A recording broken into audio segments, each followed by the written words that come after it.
estudio y de práctico del sistema de radiadores con agua caliente sanitaria.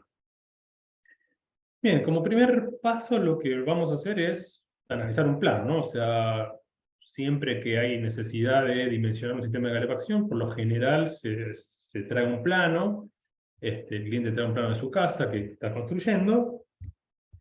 En este caso sería una casa en una planta, ¿sí?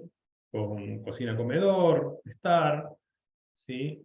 Con 3 dormitorios, uno suite, bien, un pequeño quincho con su baño, que dijimos que vamos a tomar como localidad la provincia de Córdoba, ¿sí? La casa tiene una orientación norte, predominante es el norte. La construcción es tradicional, de ladrillo de 18 centímetros con revoque y pintura. Bien, entonces a partir de esto vamos a empezar a trabajar el plano y dimensionar el sistema de calefacción. Bien. El próximo paso sería el cálculo, ¿no? Después veremos la instalación, pero sería el cálculo de cuánta potencia necesita la casa para poder dimensionar la caldera y cuánta potencia se necesita por local para dimensionar cuántos radiadores y de cuántos elementos se necesitaría. En el cuadro de parciales nos dio, ¿sí?, que hecho por una planilla de cálculo o hecho en el calculador de PEISA que está en el club, ¿sí? Nos dio que en el estar comedor se necesitan 2 radiadores de 7, en la cocina un radiador de 11, en el lavadero uno de 4, en el pasillo uno de 5, y así, digamos, en todos los locales, un radiador o 2, como marca en el estar comedor. En los baños, el cliente decidió poner toalleros, ¿sí? La suma total de esta potencia necesaria de toda la casa nos da 13.777 kilocalorías hora, ¿sí? Que se van a disipar en 10 radiadores y 2 toalleros, ¿bien? Entonces ya tenemos, digamos, dimensionados los radiadores por local, tenemos, si se quiere, dimensionado la caldera en lo que es en calefacción. Sé que necesito casi 14.000 kilocalorías hora. Entonces ya sé que con una caldera pequeña yo podría arreglarme, ¿no? En lo que es calefacción. Ahora vamos a ver más adelante qué pasa con el agua sanitaria. Y qué pasa también, vamos a hablar un poquito, que no hemos hablado mucho, qué pasa cuando quiero trabajar la caldera a menor temperatura, si por ahí el cliente compró una caldera de condensación y quiere hacerla trabajar en forma eficiente, digamos, quiere, digamos, amortizar el gasto que tuvo de la caldera de condensación. Entonces podemos hacerla trabajar a temperatura un poquito más baja que la normal de radiadores, que suele ser de 80 a 85 grados. La caldera de condensación podemos trabajarla en 70 grados, ¿sí?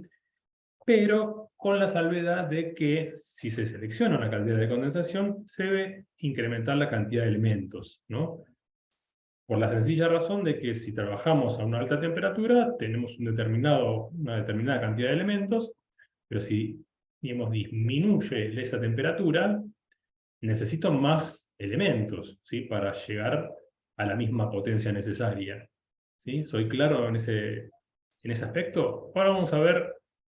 Sí, José, sos claro, sos claro. O sea, como que, a ver, para confirmar lo que estás diciendo, o sea, un radiador rinde de alguna manera más cuanto más alta es la temperatura media del radiador. Y si tiene una temperatura media más baja, va a rendir un poco menos. Exacto. Ok. Rinde un poco menos, entonces tengo que compensar con superficie radiante. Si tengo un radiador de 10 elementos, digamos, trabajando a 80-85 grados, voy a tener que poner un radiador de más elementos si bajo la temperatura de impulsión, ¿sí? Okay. Entonces, en este cuadro vemos muy claramente, digamos, por un lado la temperatura de impulsión, que son 70 grados, temperatura 20 grados, y por otro lado la temperatura del retorno, ¿sí? La caldera de condensación trabajaría 70 en mandada, 50 en retorno, y tendríamos que multiplicar el rendimiento de cada elemento del radiador, ¿sí? Que a 80 a 85 grados es 245, por este coeficiente, ¿sí? Para saber cuánto nos va a rendir con esta temperatura, con 70-50. Bien. Luego tendremos que compensar la cantidad de elementos que nos está faltando, ¿sí? Si necesito 2000 kilocalorías en un lugar y con un radiador de 10 me alcanza, porque lo estoy trabajando a 80-85 grados, si bajo la temperatura de impulsión, voy a tener que ponerle más elementos radiantes, ¿sí? Más elementos de radiador. Perdón, me quedé un poquito sin hablar. Para eso es este cuadro, ¿sí? Queríamos hablar un poquito de que la caldera de condensación no solamente se puede trabajar con piso radiante para que sea eficiente, sino que también se puede trabajar con radiadores teniendo esta salvedad, ¿no? Que cuando se baja la temperatura de impulsión de la caldera, se tiene que compensar en superficie radiante o en elementos radiantes que tenga cada radiador en cada local de la casa. ¿Bien? José, te interrumpo un poquito, pero digamos que la caldera de condensación, si la quiero trabajar a alta temperatura, también la puedo trabajar a alta temperatura, ¿verdad? Tranquilamente la puede trabajar a alta temperatura. Va a ser, digamos, más eficiente que una caldera convencional, pero digamos que lo óptimo para trabajar en radiadores sería esta temperatura, 70 de impulsión, 50 de retorno, para tener, digamos, la eficiencia óptima de la caldera de condensación trabajando para radiadores. ¿Sí? Gracias. Bien. Ya tenemos la caldera, ya sabemos a qué temperatura más o menos va a trabajar, ¿sí? Sabemos que, como dijimos antes, a menor temperatura más elementos. Ahora ya nos pasamos a lo que son a instalar, a conexionar los radiadores, ¿no? Sabemos que para instalar un radiador necesitamos hacer 2 agujeros en la pared con sus correspondientes tarugos, donde van a ir instaladas las ménsulas que van a sostener este radiador, ¿sí? Fíjense que acá está todo detallado. Luego se va a colocar, digamos, el tapón perdón, el grifo de purga, la válvula, ¿sí? Las guarniciones, los bujes de reducción, porque, digamos, el radiador tiene una conexión de 1 pulgada, la válvula tiene una conexión de media, entonces este buje de reducción es de una por media, ¿sí? El tapón en la parte inferior del radiador y el detentor, ¿sí? En el otro extremo inferior, ¿sí? Con su correspondiente buje de reducción, ¿no? Y fíjense que acá está la imagen de cada accesorio. La válvula, esta es una válvula manual, el detentor, ¿sí? El kit roseta y nipple, que son para la conexión del detentor y la válvula hacia la pared. Bien, entonces ya tenemos los radiadores instalados. Bien. Sabemos, a partir del balance térmico, que la potencia necesaria era 13.777 kilocalorías. El cliente decidió comprar una caldera doble servicio, ¿sí? Y lo que nos dice es que los 2 baños que tienen los quiere usar en forma simultánea, ¿no? Entonces tal vez, yo había dicho al principio que la caldera pequeña para calefacción alcanzaba, pero como el cliente quiere usar los 2 baños que tienen en forma simultánea, va a tener que usar una caldera más grande, ¿sí?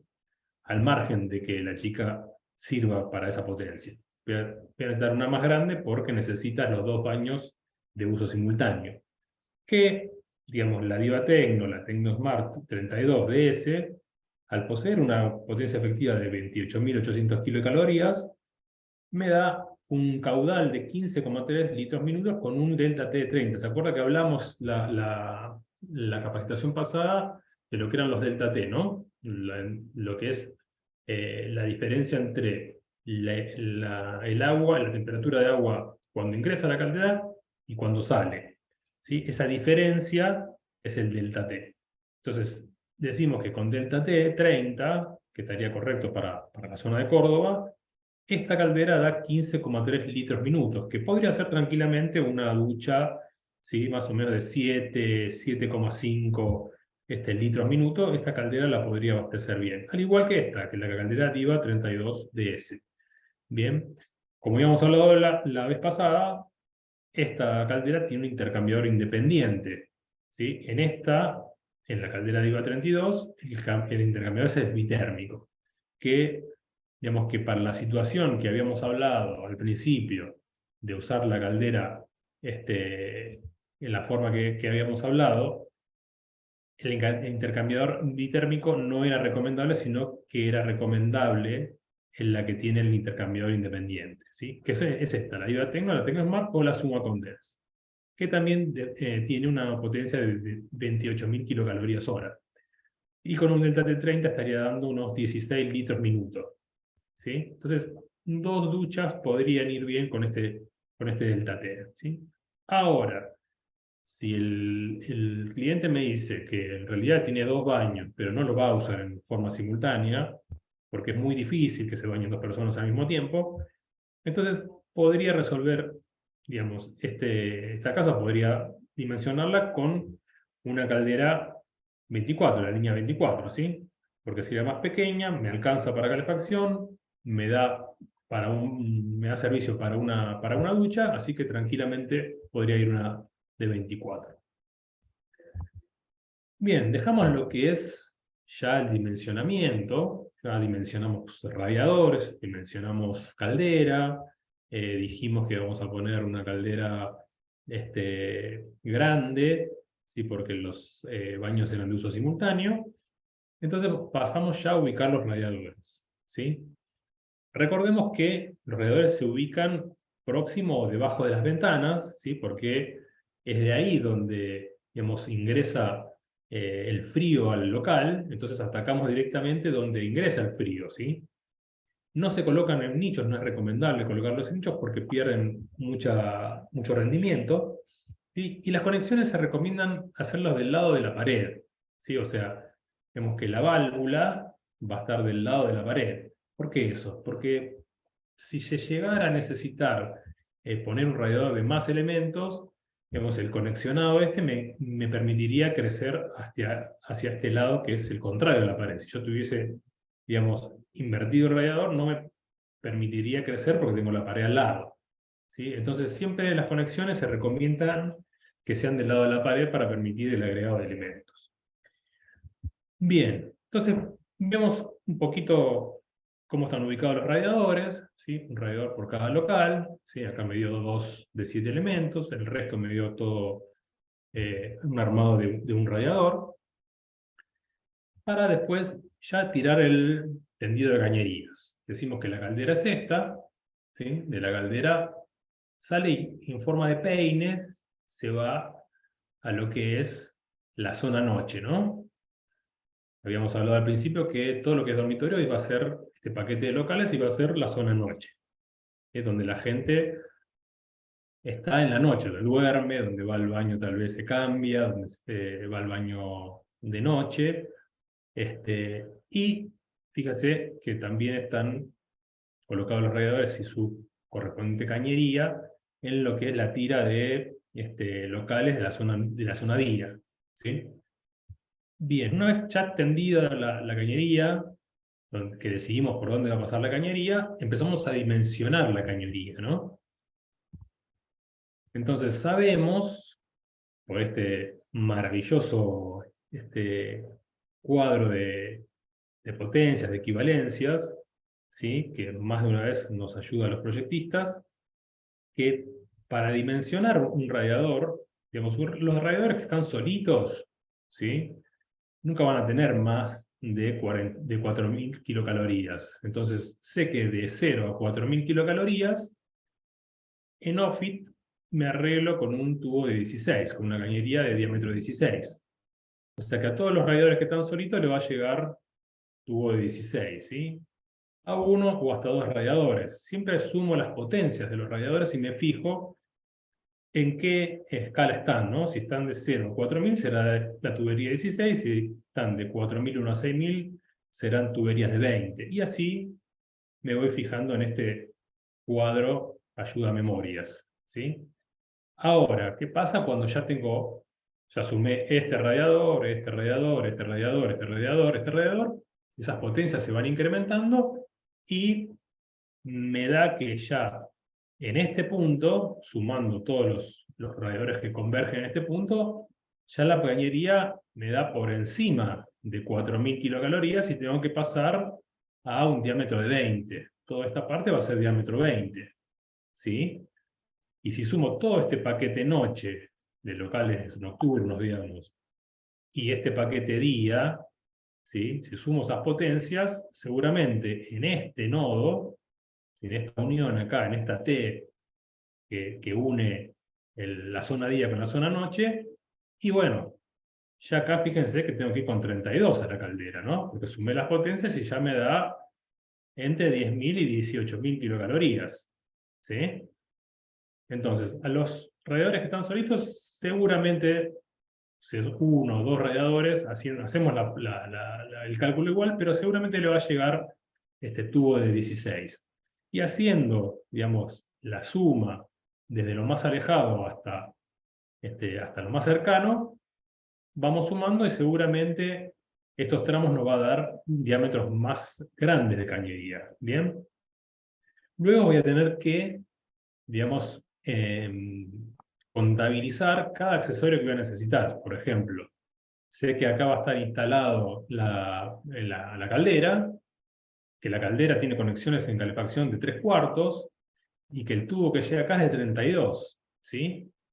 Entonces, sé que este codo que está acá para conexionar la caldera va a ser de 32 por 3/4, ¿no? Dos codos que van embutidos en la pared, en el caso de que sea, digamos, mampostería, de 32 por 3/4. Si es, pues, no sé, por ejemplo, construcción en seco, serán el mismo codo, pero con las orejitas para fijarlo a la construcción en seco, ¿sí?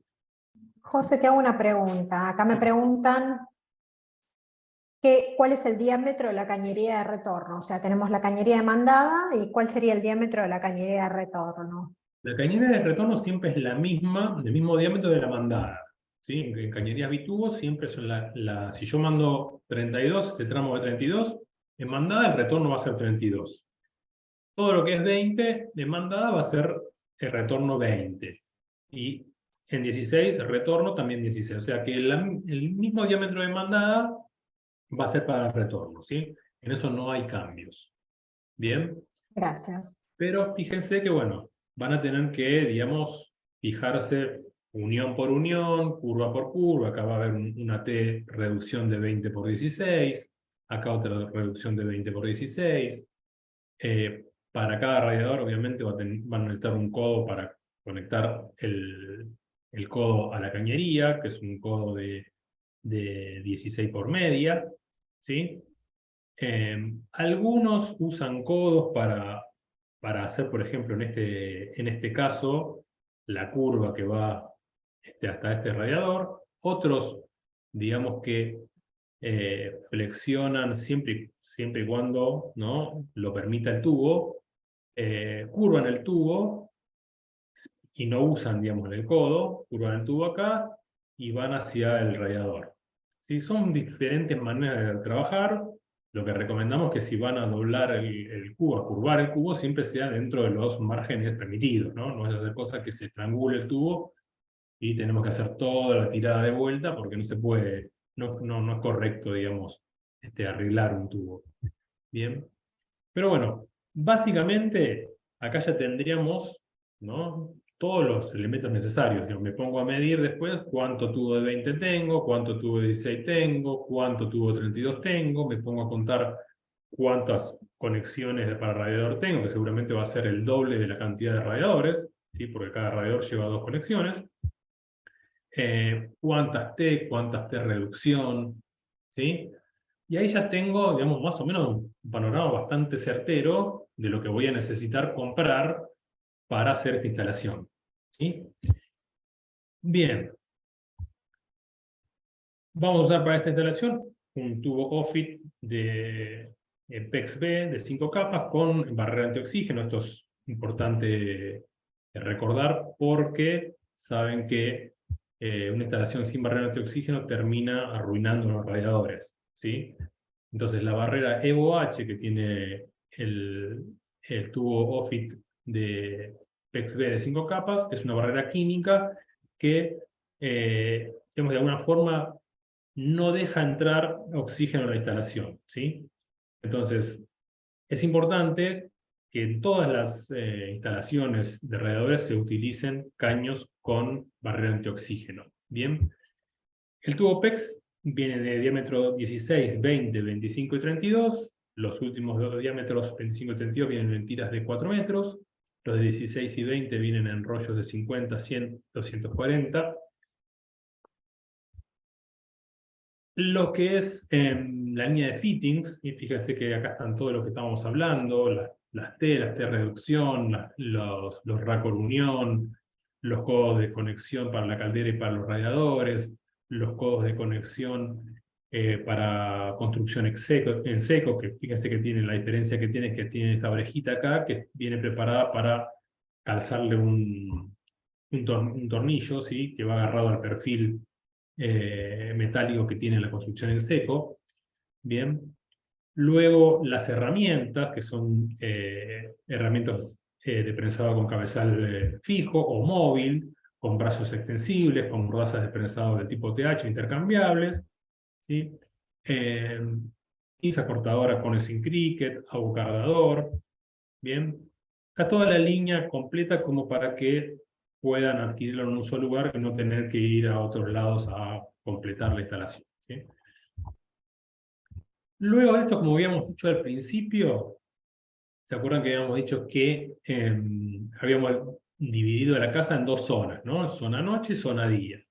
Esto es una manera de hacerlo. Una casa puede ponerse todos los termostatos que uno quiera, ¿no? Puedo poner un termostato por dormitorio, uno en la cocina, uno en el comedor. O sea, puedo poner todos los termostatos que la gente quiera, pero bueno, digamos, esto se va, digamos, incrementando en complejidad y se va incrementando en costos, ¿no?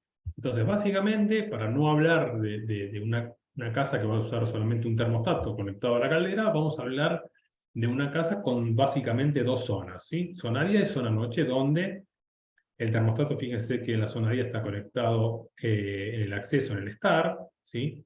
A 1,5 metros del piso, lejos de las ventanas, lejos de cualquier fuente de calor. Lo mismo pasa en la zona noche.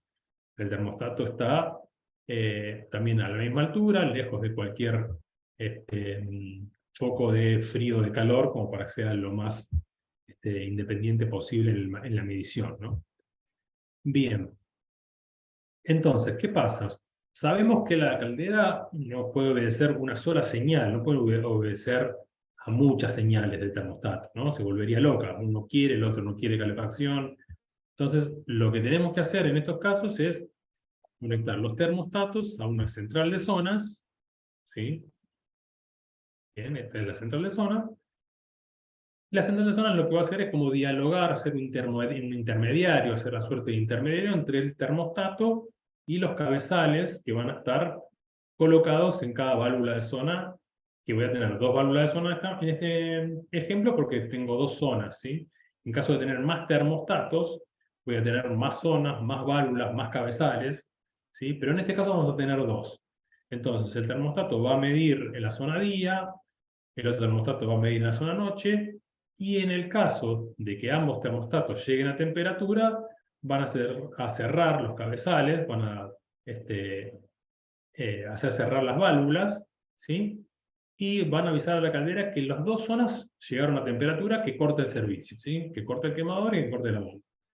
Y si alguno de los dos solicitara calefacción, va a hacer prender la bomba y, digamos, el agua caliente de calefacción va a pasar por este circuito, va a ir por los radiadores y va a volver. Bien. Vamos a mostrar acá cómo actúa esta válvula de zona, este cabezal, ¿sí? Vemos que el termostato, pasando por la válvula, por la central de zonas, cierra el cabezal cuando es necesario calefacción, ¿sí? Perdón, este cabezal es normalmente cerrado, o sea que normalmente está en esta posición y el agua no estaría entrando en los radiadores. Ahora, cuando el termostato solicita calefacción, abre el cabezal, ¿sí? Energiza el cabezal, levanta el vástago del cabezal y deja pasar agua a través de la válvula de zona en esta posición, ¿sí? Hasta que llegue a temperatura y el termostato ordene cerrar de vuelta el paso de agua y que vaya por el bypass, ¿no? O sea, que va de la misma agua que viene, vuelva a la caldera y la central de zonas va a hacer apagar la caldera en el caso de que los dos termostatos hayan llegado a temperatura. ¿Bien? Y después, si alguno de los dos pide, vuelve a pedirle servicio a la caldera. Bien, no sé si hay alguna duda con esto o algo que... Algunas cosas me preguntan por qué una válvula de 3 vías y no una válvula de 2 vías. Hablamos ahí un poquito con la persona que me consultó, pero está bueno que lo compartamos. Cuando nosotros trabajamos con calderas murales, la mayoría de las calderas tienen bomba de velocidad fija, ¿no? A lo mejor de 3 velocidades, pero queda fija, no bomba de velocidad variable. Las de condensación ya sí. Entonces, si nosotros trabajamos con una válvula de 2 vías, cerramos el paso y estamos modificando el caudal que va a modificar, o sea, todo el caudal que no pasa por ese sector de la casa va a estar pasando por el único sector que queda. Por lo tanto, estamos aumentando el caudal en ese lugar y como el diámetro estaba pensando para menor caudal, estamos aumentando la velocidad del agua. Así que la idea de que esto vuelva es nunca modificar el caudal o la velocidad del agua en el circuito primario para evitar posibles ruidos y demás. Es una buena pregunta, no, creo que no la había hecho nunca. No. Y te hago otra pregunta, José, me dijeron, ¿qué consideraciones con respecto a la tabla? No sé si te acordás, ¿qué distancia la caldera respecto de la instalación? O sea, ¿esta tabla para cuánto nos sirve? ¿Dónde ponemos la caldera? ¿Te acordás esa como la teníamos pensada? La tablita de radiadores. Hablamos de la potencia, ¿no? La tablita de radiadores, la del dimensionamiento de radiadores, Sí, acá. esta tablita, Sí. como es un cálculo estimado de diámetro de cañería, está pensado para que la caldera no tenga, desde la ubicación de caldera hasta el último radiador, el radiador más alejado, no haya más de 20-25 metros. Si hay más de 20-25 metros, este cálculo ya no sería tan real. Claro. El cálculo tiene muchas variables y solamente estamos dando una herramienta para simplificar. Sí, además, o sea, en la mayoría de las casas, una caldera mural está pensada para viviendas unifamiliares, ¿no? Sí. Eh, la mayoría de las casas, digamos, no tienen más de 25 metros hasta el último radiador, digamos, ¿no? Puede llegar a pasar, pero bueno, en ese caso habría que revisar si la bomba da para un radiador tan alejado, ¿no? O sea, habría que ver qué diámetro de cañera están usando, ¿sí? Pero digamos, para el 90% de los casos, con esta tabla alcanza perfecto. ¿Sí?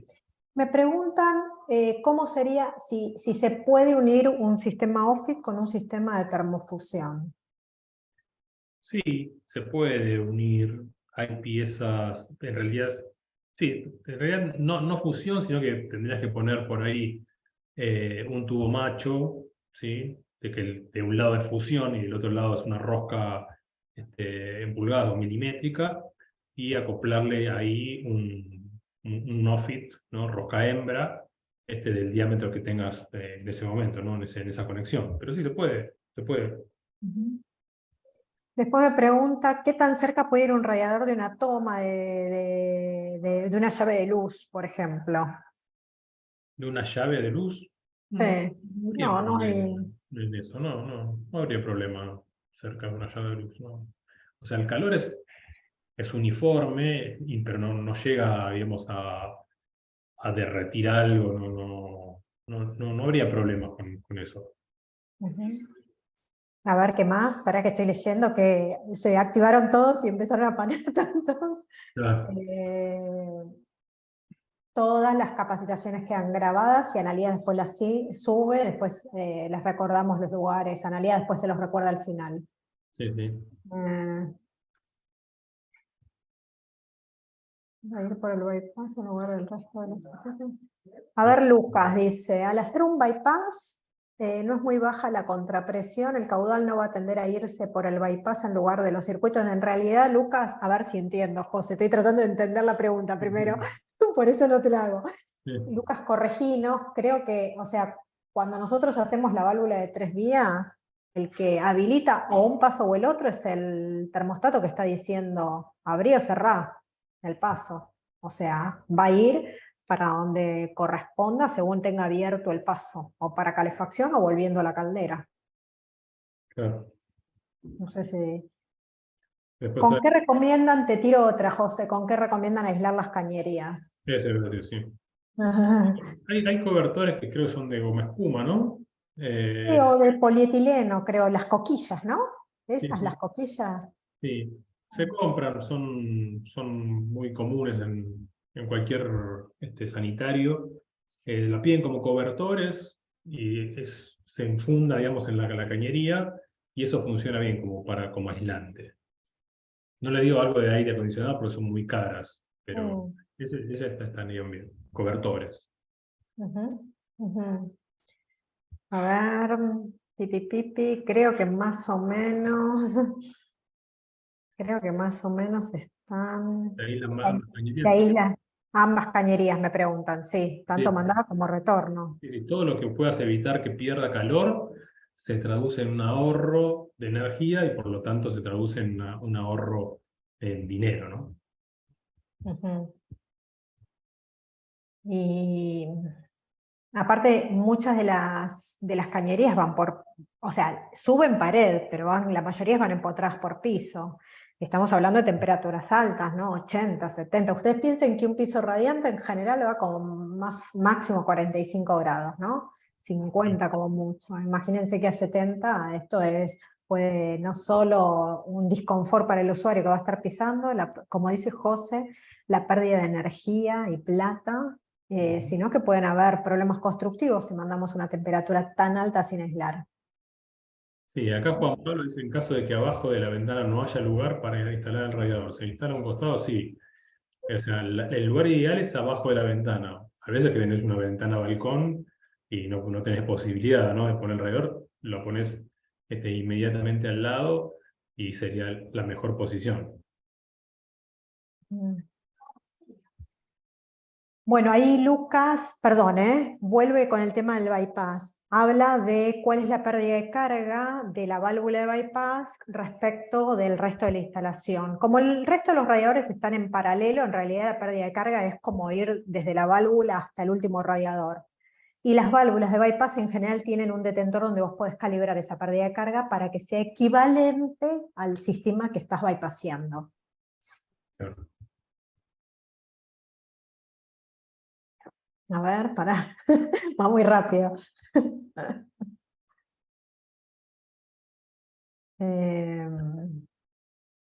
Bueno, ¿querés contestar la de Luciano que dice, para los lugares con aguas muy pesadas, cómo se limpian los circuitos primarios, los de radiadores, los circuitos cerrados? Sí, eso se va, digamos, barriendo la instalación con agua, ¿no? Con agua se va, digamos, sacando. A veces están muy incrustadas y no hay mucho que hacer, pero por lo general se va barriendo con agua desde el último radiador, ¿no, André? Y lo que pasa es que ya sería una instalación, a ver, deficiente su funcionamiento, ¿no? Sí, sí, Porque un circuito cerrado es un circuito cerrado. Primero que nosotros pedimos agua con ciertas características, pero supongamos agua potable, tiene un poco de dureza, esa precipitación cae y ya está. Después se neutraliza el agua. O claro, sea, no tenemos el problema. El problema de la incrustación en un sistema de circuito cerrado es cuando hay reposición permanente de agua. O sea, no se mantuvo una de las reglas, que es mantener el circuito cerrado. claro, Hay una pérdida. Así que no debería ser, en caso claro, ya de limpiarlo, bueno, habría que ver si hay algún tipo de desincrustantes, porque si está incrustado es complicado, claro. pero muchos instaladores a veces cuando hacen una limpieza, como dice José, sacan los radiadores y le mandan agua a presión y van barriendo pero eso tiene más que ver con a veces algunos barros que se arman en las instalaciones, ¿no? Que también es a veces por la permeabilidad del oxígeno. según el tipo de cañerías que tengan, ¿no? Entonces barren esos barros para evitar que eso pueda obstruir una válvula. Sí, sí. Después ahí Javier pregunta si se puede hacer la instalación de la cañería por cielo raso en lugar de por piso. Se podría llegar a hacer, pero digamos, ahí tenés mucho riesgo de tener sifones invertidos, ¿no? Porque la cañería viene por arriba, baja el radiador, vuelve a subir. Vas a tener que poner seguramente uno o más purgadores automáticos en la cañería, ¿no? Porque se te va a juntar aire ahí. Las columnas arriba, van invertidas, las pendientes, es bastante complejo. No es que es imposible, pero es complejo. Tal cual. Contemplar el tema de los purgadores automáticos, ¿no? Acá me dice Federico dice, ¿qué pasa cuando tenemos una cortina arriba de la ventana? Ah, bueno, correle. O poneme una roller que corte hasta donde termine la ventana. Claro, claro, claro. No, se puede colocar en el costadito, ¿no? A ver, José, si a lo mejor lo marcas en el plano. Bueno, acá están puestas en vez de abajo en el antepecho, están puestos en el costado, en Sí, los dormitorios, ¿no? En los dormitorios. sí, acá. Ahí no te Y molestarían, podría Federico. haber ido acá, pero bueno, era mucha cañería. Y Ujú. además por ahí esta es una ventana balcón. Sí, acá, si lo pones acá está bien. No te molestaría. Bueno, creo que más o menos, creo que contestamos todo. Sí, sí. ¿Mm?